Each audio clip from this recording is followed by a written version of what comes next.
No matter where you are in life, no matter who you are, almost everybody knows somebody that's in jail or in prison that shouldn't be. My name is Keith Harris. I was incarcerated for 22 years and 9 months. 2 years and 5 months in Kane County Jail.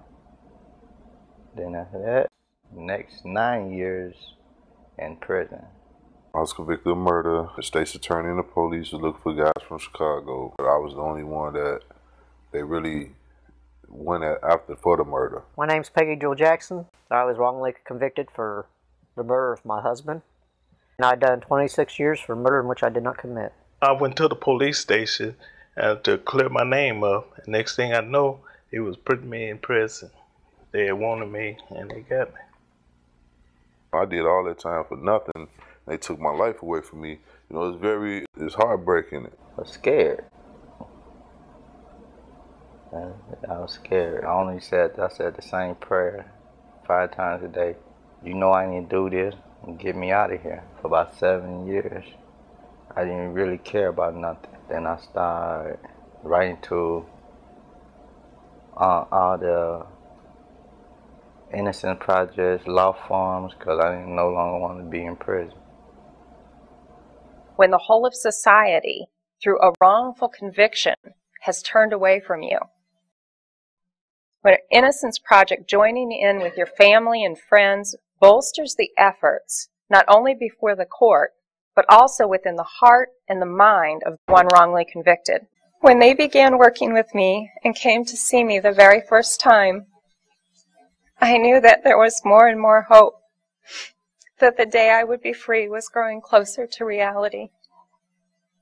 I was a mother, a farmer, a 4-H leader. I was very high functioning. I was a PhD candidate.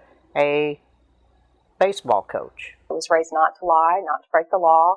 I'd never smoked a cigarette. I'd never gotten drunk. Volunteered for the National Disaster Service, National Red Cross, Tri-State Search and Rescue. I had shoveled stalls. I had sold poinsettias. I had taught at a university. I had been a counselor. I had done a whole lot of things and fit in fine everywhere in my life. Within a split second, your whole life, everything that meant anything and everything to you can end by just a beat of a heart.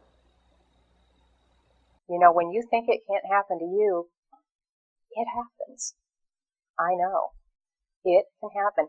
Tonight, any one of you sitting in here could be stopped on your way home, taken out of your car, into a county jail, and that could be the last bit of freedom you've ever had, and it can happen to you. When you lose somebody in your family to this, you start to realize just how important these Innocence projects are. I wrote the Innocence Project, and they came visit me. I gave all my paperwork. They sent me a letter saying you're gonna start working on my case, and about 9 months later, I was released. It was like all of a sudden these people were like an extended part of our family. They weren't just people that work at a college or going to school or trying to become a lawyer. They literally became part of our family. They like my family, and because when you go through something like that with people that do nothing but show you unconditional love and fight for you like they did, you cannot do nothing but love them. It's just incredible. They just some incredible people who care about people and want to try to make a difference in this world. These committed people who join in the fight have become not only your new family, they're also your heroes now. These people came to them courtrooms back and forth, countless miles back and forth to court for us to help us come home. A lot of people just don't care. And when you get around a group of people that really do care like that, you can't do nothing but do whatever you can to help support what's going on and what the project has going on. The battle isn't over when you are exonerated. It only means that now you have the right to fight for others rather than being the one others fight for. If we all did our part, we can help each other.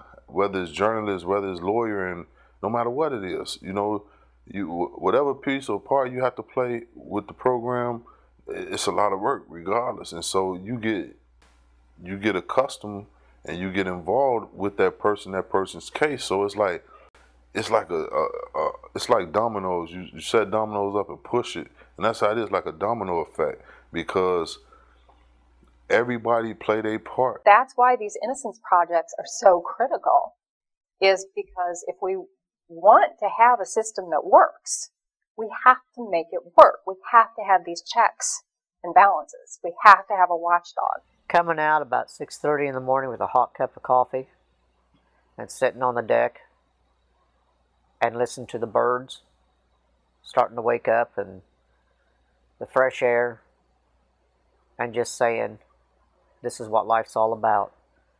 And the air, it's like two different airs. It's like when you walk out, it's truly like you being born again. Like, man, my life, you know, I had life, you know, as opposed to being on the other side, you don't feel like that. You feel lifeless. So the feeling to be around people that I know that help me and that fought for me to come home, to embrace my family again, to be around my family, to be able to eat what I want, you know. You can go to the bathroom when you want. You can shower when you want. You can basically walk out the door when you want. It's like life all over again. It's like being born again. Today, I'm a caregiver to my mother. I have been actually volunteering working at a no-kill rescue, helping to be a vet tech out there, helping with the animal care health-wise, and also with behavioral issues. After a few months out there, I was asked by the president of the organization to become one of the board members, which I am today. My name is Jenny Brabham, and I'm Vice President at God's Creatures Deserve to Live. She's really given a lot to the rescue, and we're so thankful to have her here as part of it.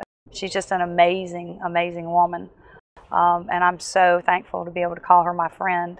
If it wasn't for Illinois Innocence Project and their volunteers, I would not be here today. Your role is critical. You guys, with all your dedication, your humanity, caring, devotion, long hours, research, phone calls, campaigning for signatures, petition signatures, letters. And all the lawyers and the students who work with them, it's just been wonderful. Join the movement. There needs to be reform. There needs to be justice for the folks in our communities who've been snatched away and locked up for something they never did. To say thank you for all that is very hard for me to do, because you cannot put back into you cannot put into words exactly true raw emotions on what you all mean to me and my family. And it's not just helping the individual. It's helping reunite families. And I know we're one family that is extremely grateful. You know, I'm very grateful, very grateful. For those of you who fight for the wrongly convicted, thank you.